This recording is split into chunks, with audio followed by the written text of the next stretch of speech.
Assalamualaikum Kak Rossi, hai, selamat malam, apa kabar Hai, Kak? waalaikumsalam.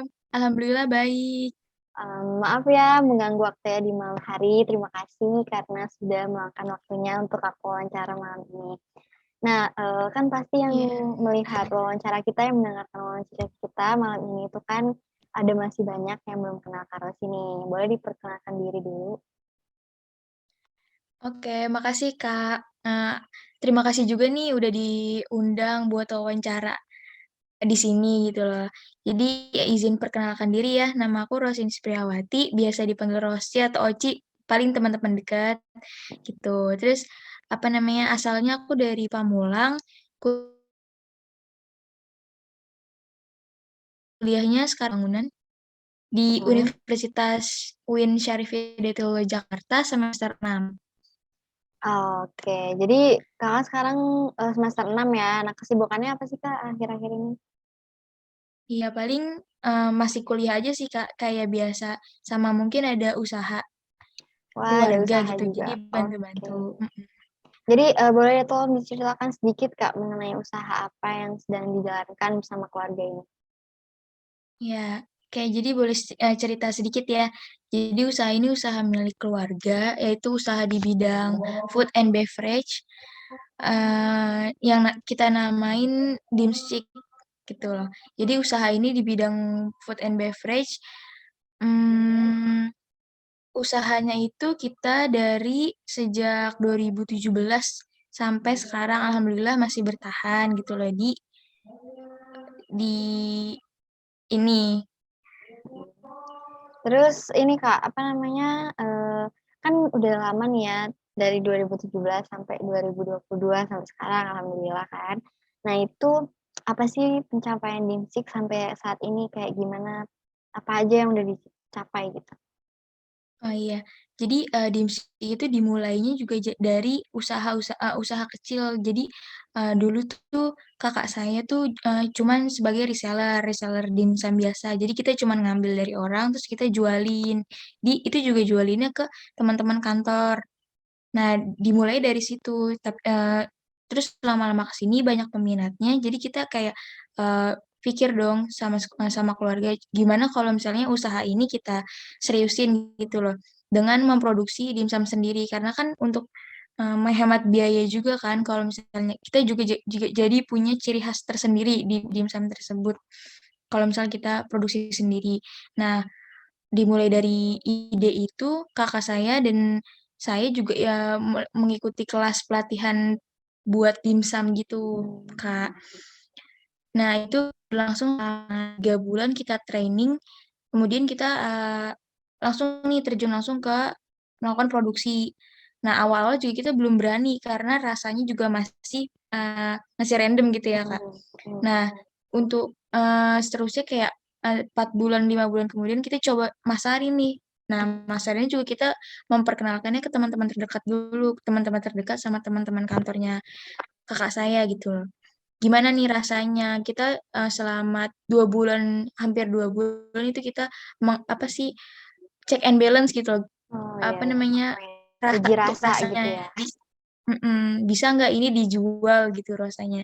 Dan alhamdulillah kita udah punya resep yang pas, takarannya dan kita, memberanikan diri untuk menjualnya di sosial media juga, di e-commerce juga, di kayak Shopee Food, GrabFood, GoFood, Tokopedia, kayak gitu. Itu masih di online. Terus, eee, di 2 tahun terakhir ini juga kita alhamdulillahnya karena pemasaran di online sudah cukup menutup gitu, Kak. Jadi kita buka offline store di dekat-dekat rumah, untuk menambah, apa sih, pemasaran kita, memperluas pemasaran kita, gitu, Kak. Oke. Jadi tadi motivasi awalnya ketika mulai membangun usaha ini tuh, apa ya, Kak? Bisa diceritain? Kan ini dari Oh usaha keluarga iya, juga gitu kan. iya iya, betul, iya.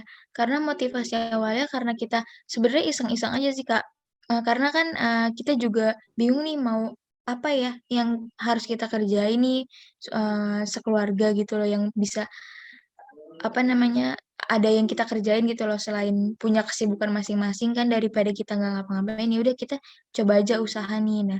Nah usaha ini yang kita pikir yang jangka panjang, yang bisa buat, buka lapangan pekerjaan nantinya, yang juga bisa, apa sih, memperkenalkan makanan juga. Nah, kita jadi pilih usaha yang di bidang makanan, karena makanan itu nggak ada habisnya ya, Kak. Oh Dari iya masa benar. ke masa nggak pernah ada, eee, istilahnya kadaluarsanya. Kayak misalnya Indomie, dari dulu sampai sekarang pasti, orang Makan tuh mie gitu ya. nggak ada yang suka Indomie kan, kayak gitu sih, Kak. Karena kalau misalnya di bidang kalau menurut aku sendiri ya, kalau misalkan di bidang kayak fashion atau itu orang tuh ada bosennya, kita harus terus explore gitu kan. Kalau misalnya makanan, semua orang tuh dari semua kalangan bisa bisa jadi pangsanya gitu, bisa jadi pasarnya. Jadi kita Iya. pilih di makanan, itu sih. Eee dulu waktu memulai, apa namanya, usaha dimsum ini ada kepikiran nggak selain dimsum gitu, sampai akhirnya memutuskan untuk, "Ya udah deh kita ayo jualan dimsum," gitu. Ada nggak, Kak? Eee, awalnya tuh kita, kepikiran untuk jualan bakso ya. Mmm, Iya bakso mhm karena, mhm. bakso itu kan semua kalangan juga apa sih, Doyan gitu pengen ya, gitu suka ya, gitu. doyan suka. Tapi dilihat lagi nih, bakso itu kan, kita bersaingnya di tingkat mana. Kalau misalnya, di kalangan menengah atas bakso udah banyak ya, kayak bakso Iya, bujangan, terus kalau misalkan menengah bawah orang pasti pengennya tuh bakso yang harganya under 10.000 gitu mhm. kan.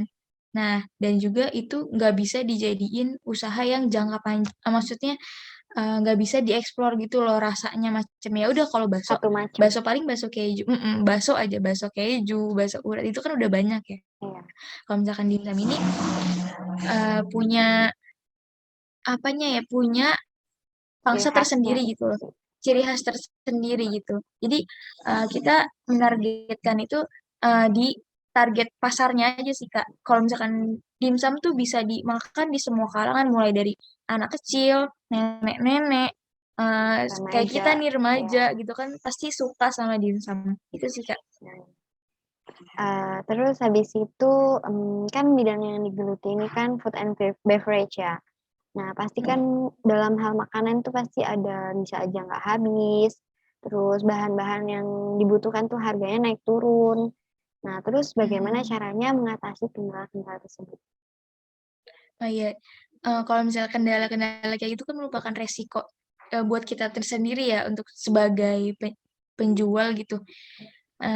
Paling kita punya antisipasi tersendiri sih kayak, misalnya kita ngelihat nih keadaan, di pasar nih lagi turun ekonominya, jadi kita memproduksi ini nggak banyak-banyak, misalkan kayak, seminggu kita produksi 1.000 pieces dimsum, jadi kita kurangin gitu tanpa mengurangi bahan pokok yang kita Oke, gunakan. Karena kalau misalkan mengurangi bahan pokok itu kan sama aja mengurangi rasa ya, kualitas, iya, membedakan rasa, nah kualitas juga.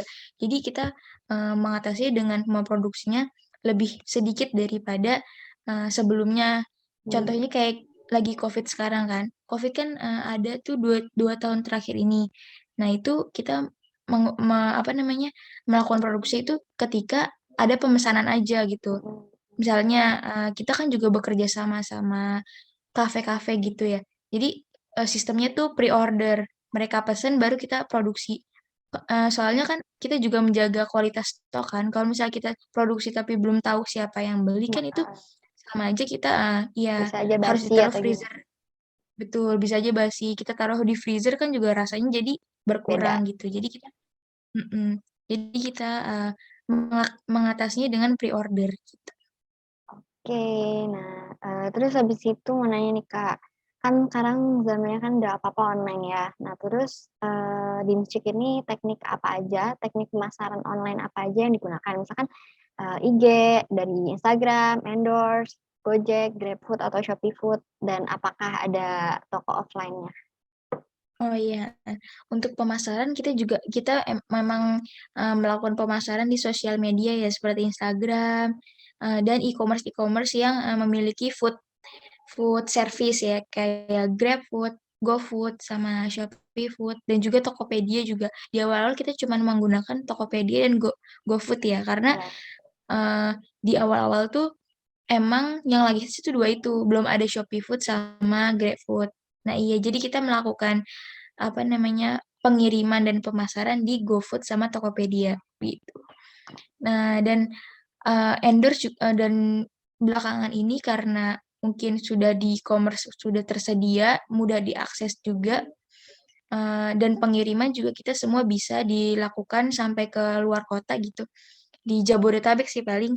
Nah jadi kita melakukan endorse nih, karena kan sekarang kan lagi musim banget ya Kak, Mhm. semua produk yang dipakai oleh, eee, Artis-artis. influencer, artis iya, selebgram itu tuh, ditiru oleh netizen Orang. atau, yang followers-nya, Jadi kita melakukan branding dengan, menyewa jasa selebgram dan influencer tersebut.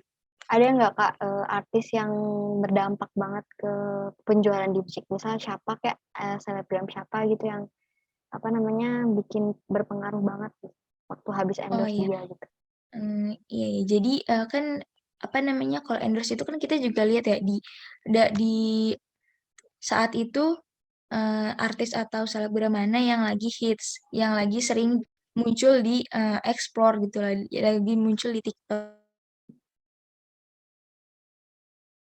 dan kawan-kawan. Hype banget, ini Fadil Jaidi dan Oh Tasya ya, Farahsya mhm, dan Dwi Hananda.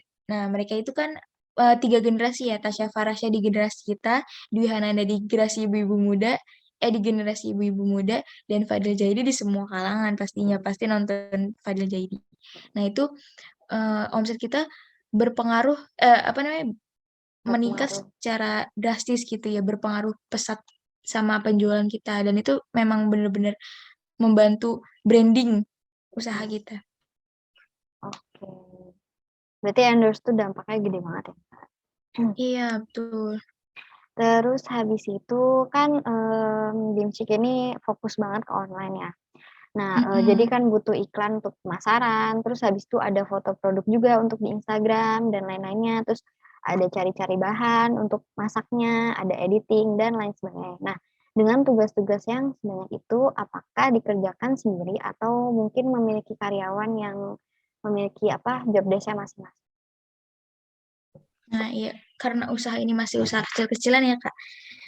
Jadi kita masih mempekerjakan atau, menggunakan jasa di keluarga sendiri aja. Misalnya, Kak Dian, kan, Kak Dian ini, pekerjaannya sebagai digital marketing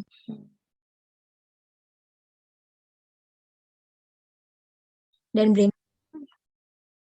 punya, apa namanya, punya skill Skill. tersendiri di bidang itu. Jadi kita memanfaatkan, skill-nya Kak Dian untuk di bidang branding dan marketing. Nah iya, dan untuk produksi juga kita masih di keluarga, karena kan untuk, menghemat cost juga kan ya, Kak. Nah iya, paling untuk, konten kreator di sosial media misalnya, kita kan sangat butuh ya. Nah itu, aku bisa meng-handle karena kan apa namanya, ada sedikit ilmu dari webinar-webinar yang aku ikutin untuk, apa namanya, gimana caranya branding usaha lewat, kreator di digital gitu. Oke. Jadi kita masih menggunakan jasa selingkup keluarga aja gitu, Kak. Jadi masih memanfaatkan sumber daya orang sendiri ya, Iya, gitu. betul. Oke.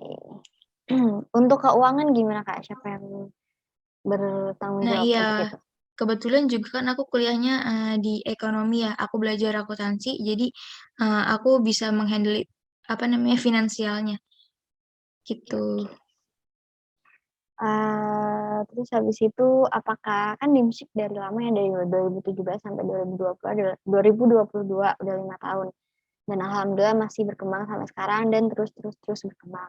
Nah, apakah ada strategi tersendiri yang dimiliki oleh Dimsik sampai dulu yang belum dikenal sampai sekarang udah punya namanya sendiri gitu, udah ada brand-nya sendiri?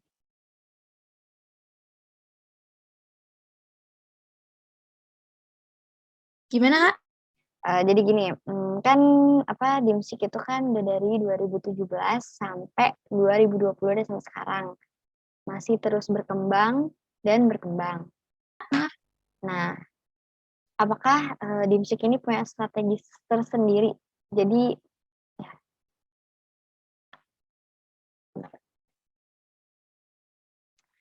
oke Kak, setelah apa yang ceritain tadi betapa sibuknya, terus habis itu gimana andil dalam keluarga, andil Kakak sendiri juga. Nah, terus kan sekarang kan Kakak posisinya selain sebagai wirausaha, juga sebagai mahasiswa aktif, apalagi udah semester 6 ya, Kak.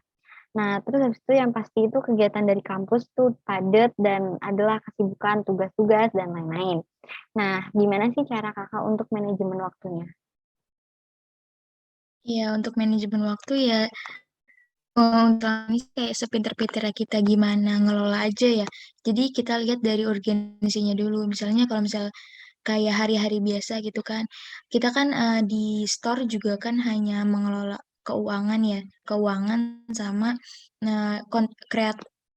digital creating aja di Instagram dan apa namanya e-commerce kayak Shopee Food, GoFood sama GrabFood. Jadi itu bisa dikerjakan di sambi gitu loh Kak. Misalnya Mhm, kita dari pagi sampai sampai jam 3 nih misalnya kita kan kuliah ya. Nah, untuk kita apa namanya memantau keuangannya itu kita bisa dari sore sampai malam. mhm, Misalnya kan untuk posting-posting di Instagram kan feeds-nya itu kan kita apa brainstormingnya juga kan dari 3 hari sebelumnya ya. mhm, Apa sih konten apa yang harus kita buat untuk seminggu ke depan.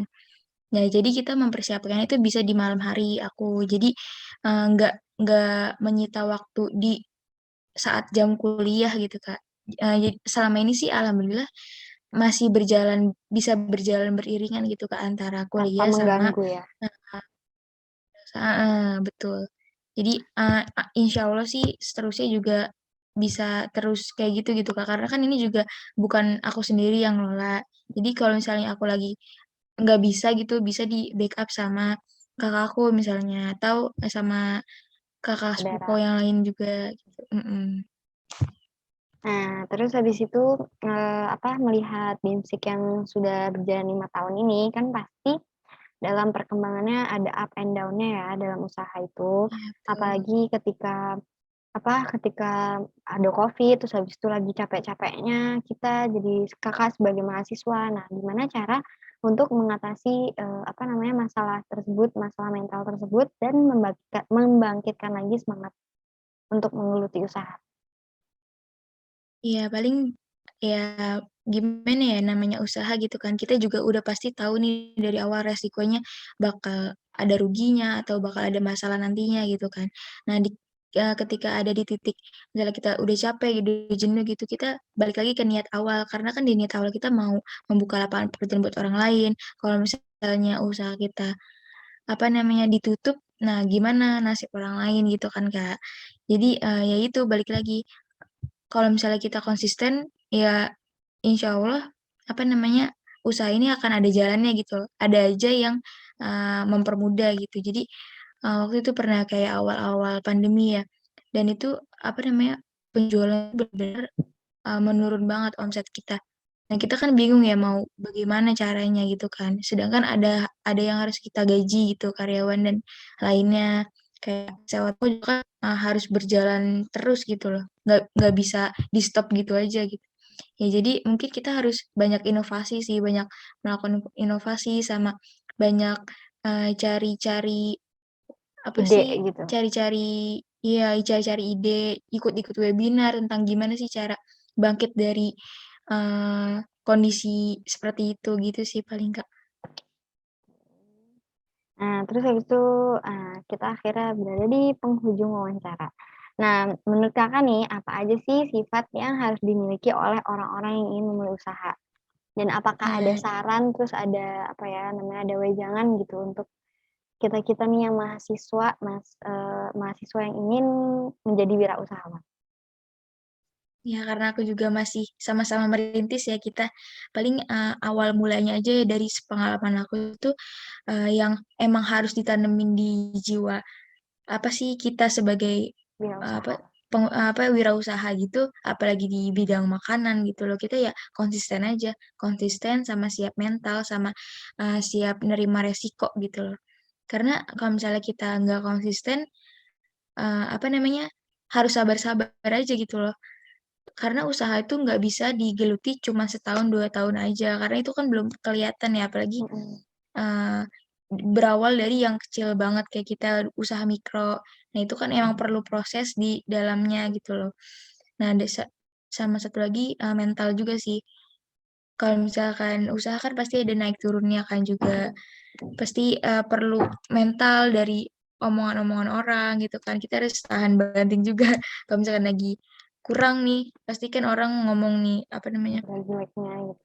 "Kok" iya bener, "Kok nggak laku atau gimana? Kok" apa namanya, "nggak produksi-produksi?" Gitu kan. Itu juga kita harus tahan mental juga sih, Kak. Itu sih paling tahan mental sama siap resiko aja, sama tadi, Oke, itu aja. makasih ya Kak atas masukan, atas ininya, atas ceritanya. Iya, Boleh nih Kak, sama-sama, kalau Kak. misalkan mau promosi mungkin ada Instagram yang harus di-follow, ada akun Shopee mungkin, ada Tokopedia kan tadi, boleh disebutin Kak? Iya betul. Oke, makasih karena dikasih kesempatan nih buat promosi. Sekalian aja nih, boleh, teman-teman yang nonton ini, dicek aja Instagram @dimschick. Nah, di situ, kita jual produk dimsum, selain dimsum juga banyak varian-varian yang lainnya, nggak kalah juga rasanya sama rasa-rasa yang lagi hits dan viral sekarang. Eee, Kalian juga bisa melakukan pemesanan di kalau misalnya yang deket-deket Tangsel sini bisa pakai GoFood, ShopeeFood, atau GrabFood. Yang jauh juga bisa nih, kita juga udah bisa kirim, di wilayah Jabodetabek. Kita kirim pakai Paxel dalam keadaan frozen, dan itu Mhm, insya Allah aman sampai 2 hari, 2 sampai 3 hari. Itu aja sih, Kak. oke. Oke teman-teman, makasih banget, makasih untuk Kak Rosy udah menceritakan, apa namanya, Dimschick dari awal sampai akhir, dan Iya, semoga makasih juga, usahanya Kak, atas mhm, kesempatannya. dan semoga usahanya terus berkembang, apa Amin. namanya, amin. Terus bisa terus, apa ya, sampai gede, pokoknya selamanya sampai gede. Oke, Amin makasih amin Kak, amin. wassalamualaikum warahmatullahi wabarakatuh. Waalaikumsalam warahmatullahi wabarakatuh.